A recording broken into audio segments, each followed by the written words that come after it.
करना क्या है तुम्हें को ये तो बताओ। कहीं बाहर चले गए? बाहर सवेरे गई थी, अच्छा लगा, फिर फिर कोई भी। अरे मम्मी अब देखो घर का काम करना है, दीदी को बर्तन मारना है, कुछ झाड़ू पोछा करना है, काम हो जाऊँ तो फिर अपन कहीं चलते हैं, बच्चों को नीचे बुला लेते नहीं लगा उनको दोनों को नीचे बुला लो, अपन देख लेंगे। उनको थोड़ा भैया भैया आ जाएंगे तो शायद अच्छा लगने लगेगा।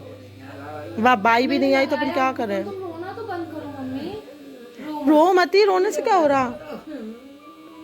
बच्चे बच्चे की तरह रो रहे। जैसे रो रही है तो मम्मी रो मती।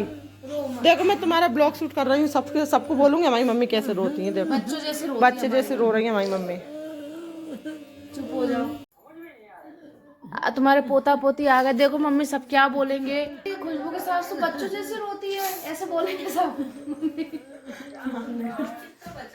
अभी तो बर्तन धरे, एक डलिया मच गए उसमें से। मेरा आटा गूंदा और थोड़ा सा अटाला वेरा है बस घर का। और कपड़े उसमें मशीन में पड़े, उनकी जैकेट धोना है। वो 3 दिन से बोल रहे हैं, बोले अगर नहीं धोएगी ना तो जाएंगी अभी तो वो घर जाके।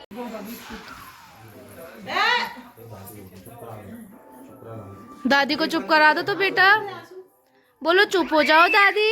सो जा, चल सुला दे उसको, नींद आ रही है।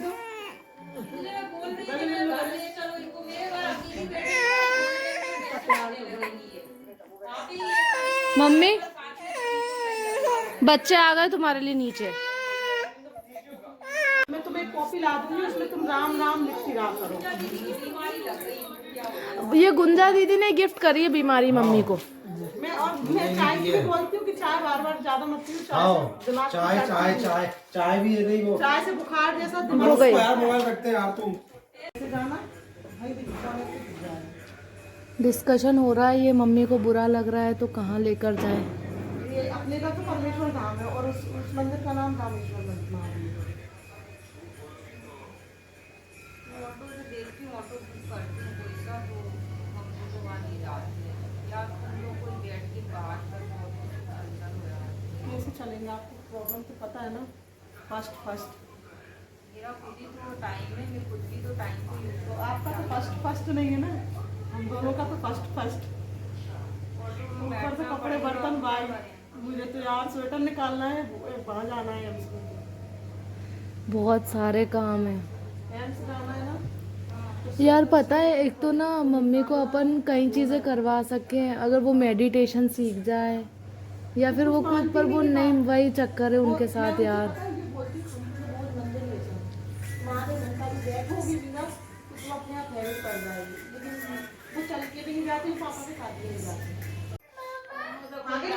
तुम मंदिर मंदिर बोलती हो ना हमेशा,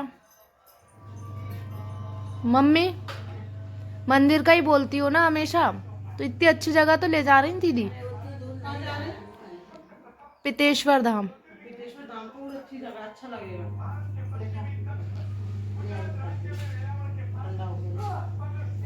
कौन सा मंदिर है खुशबू है तुझे बता रही ये संकेश्वर है ना। क्या डालू? अरे यहाँ के लिए तो कुछ भी नहीं डालना, आप आपकी स्कूटी से चली जाओगी। पेट्रोल नहीं है उसमें ज़्यादा, अभी पेट्रोल पंप से पेट्रोल डलवाते हुए मैं घर जाऊंगी। अच्छा यहाँ पे कोई नियर पेट्रोल पंप भी नहीं है। ये टैबलेट है मेरी मम्मी की।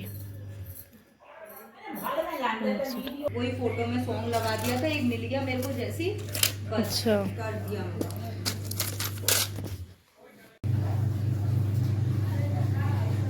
हमारी मम्मी के साथ एक प्रॉब्लम है बुरा लगने की। बुरा लगना इन द सेंस ये नहीं कि किसी चीज़ से या किसी बात का बुरा लग गया, वो अकेले नहीं रह सकती हैं बिल्कुल भी। और दूसरी बात, उनको रोना आता है, बैठे बैठे ऑटोमेटिक रोना आता है। ये एज के साथ उनको ये अभी अभी हुआ। मेरी शादी तक तो वो बहुत अच्छी थी, मेरी शादी के बाद से मैं उन्हें कंटिन्यू देख रही हूँ। मतलब एक अकेला उनको हम छोड़ नहीं सकते हैं बिल्कुल भी। और कई लोग मुझसे ये बात पूछते हैं। हाँ तो मैं आप लोगों को मम्मी के बारे में कुछ बता रही थी। नीचे एक्चुअली क्या हुआ कि मम्मी ना सडनली बहुत ज़्यादा चिढ़ गई थी और मुझे ना इस चीज़ पे व्लॉग बनाना था। काफ़ी टाइम से मैं सोच रही थी कि मम्मी कम इन्वॉल्व हो पाती है मेरे साथ, तो मैं आप लोगों को इसी चीज़ पे व्लॉग बनाकर बताऊंगी कि मम्मी के साथ क्या प्रॉब्लम है। तो वही है कि उनको बुरा लगता है। बुरा लगने का मतलब ये नहीं है, जैसे कि मैंने आपको भी पहले भी बोला था कि मतलब किसी बात का बुरा लग गया, उनको ऐसे बुरा लगता है कि उनको एक तो बिल्कुल भी अकेले नहीं छोड़ सकते हम। अकेले छोड़ना इन द सेंस, वैसे तो बूढ़े इंसान को कोई भी अकेला नहीं छोड़ेगा। अकेले का मेरा मतलब ये है कि हम अगर काम होने के बाद, घर का काम हो गया है, उसके बाद अगर मैं सोचूं कि मैं अब प्रिपेयर हो जाती हूँ, रेडी वेडी होके मैं रील्स शूट कर लूँ, तो एवरीडे मेरे लिए पॉसिबल नहीं हो पाता है, जस्ट बिकॉज ऑफ हर। क्योंकि उनके साथ प्रॉब्लम ऐसी है कि हमको उनके साथ बैठना पड़ता है, उनको बच्चों की तरह समझाना पड़ता है। छोटा बच्चा जैसे किसी एक चीज़ की ज़िद को लेकर बैठता है कि नहीं यही चाहिए, यही करना है, ऐसा उनके साथ होता है। वो ज़िद पकड़ लेती है, तो ऊपर मत जा, ये लड्डू को लेके यहीं मेरे पास बैठ, चाहे फिर भले मैं उनसे बात करूं या वो मेरे से बात करें ना करें या वो सो जाएं, ये उनका ओन डिसीज़न है, लेकिन मैं ऊपर नहीं आ सकती हूँ। इसलिए नहीं आ सकती हूँ क्योंकि वो, अगर वो उनको मन में ये लेके सोती हैं वो कि मेरे पास बैठी है, अगर 1% भी उनके दिमाग में ये बैठ जाए कि हम लोग ऊपर चले गए हैं, हम अपना सो रहे हैं या कुछ भी अपना ऊपर काम कर रहे हैं, या फिर जो भी वो अपने हिसाब से जो भी सोच लें, अगर उनको वो लगता है तो फिर उनको अपने आप में ऐसा लगता है मैं अकेले बैठी हूँ, मुझे सब छोड़ के चले गए, सब अपनी लाइफ में खुश हैं और मैं अकेले रो रही हूँ, मेरी एज हो गई है। मतलब वो एक होता है ना कि इंसान अपने हिसाब से माइंड स्टोरी क्रिएट करता है, उनके साथ वो दिक्कत है। और शायद ये एज के हिसाब से हर एक बूढ़े व्यक्ति को हो जाती है। मेरी भी मम्मी है, मैं अभी नहीं बोल सकती, हो सकता है कि समय के साथ उनको भी ये लगे कि उनको साथ की ज़रूरत है। मेरे को एक चीज़ मेरी मम्मी ने हमेशा बोली थी, बेटा एक 5 साल तक का बच्चा और एक 55 साल से ऊपर का व्यक्ति, 55-60 से ऊपर का व्यक्ति है, आप उसको बराबर समझ सकते हो। उनकी मेंटालिटी जैसे एक छोटा बच्चा होता है कि वो अपने माँ बाप के बिना एक पल नहीं रह पाता है। मेरी लड्डू है, परेशान करती है कि नहीं तो तेरा काम छोड़ मम्मा, पहले मुझे ले, मतलब बच्चे के मन में ये भाव आता है ना कि मुझे लेकर बस बैठे रहो। ऐसा ही उनके साथ है कि मेरे साथ ही बस बैठे रहो, चाहे मैं कुछ भी करती रहूँ, मैं खेल मतलब मैं टीवी देख रही हूँ या मैं सो रही हूँ या मैं तुमसे बात कर रही हूँ नहीं कर रही हूँ, पर तुम मेरे साथ बैठे रहो। ये उनके साथ प्रॉब्लम है। तो अब यार उनके लाइफ के कुछ साल बचे हैं, मैं भगवान ना करे उनको अच्छी लंबी उम्र दे मालिक। मैं तो एक बात कह रही हूँ कि एक कुछ कुछ मतलब जितना वो जी चुकी है उतना तो नहीं जिएंगी, ये सभी जानते हैं, ज़िंदगी का सत्य है। तो वो जो भी टाइम है उनका वो अच्छे से कट जाए, 5 साल 10 साल 15 साल, इससे ज़्यादा तो वो भगवान ने शायद ही किसी की इंसान की व्यक्ति की उम्र लिखी है, तो वो उनका टाइम अच्छे से कट जाए, बस यही हम लोग सोचते हैं। और इसी वजह से हमारे कई बार व्लॉग शूट नहीं होते, रील्स नहीं बनती। कई बार ऐसा होता है कि मैं महीने महीने भर तक कुछ नहीं कर पाती हूँ, और मैं उसका रीज़न क्या ही दूँ मैं किसी को। कभी बच्ची बीमार होती है, कभी मम्मी के साथ कुछ हो जाता है, कभी पापा के साथ। और हमारे मम्मी पापा दोनों एज में हैं यार, मेरे ससुर जो हैं वो 75 ईयर्स के हैं, बट वो जॉब में रहे हैं, काफ़ी एक्टिव रहे हैं, तो उनके साथ ये वाली प्रॉब्लम तो नहीं, पर ध्यान तो उनका भी रखना ही पड़ता है।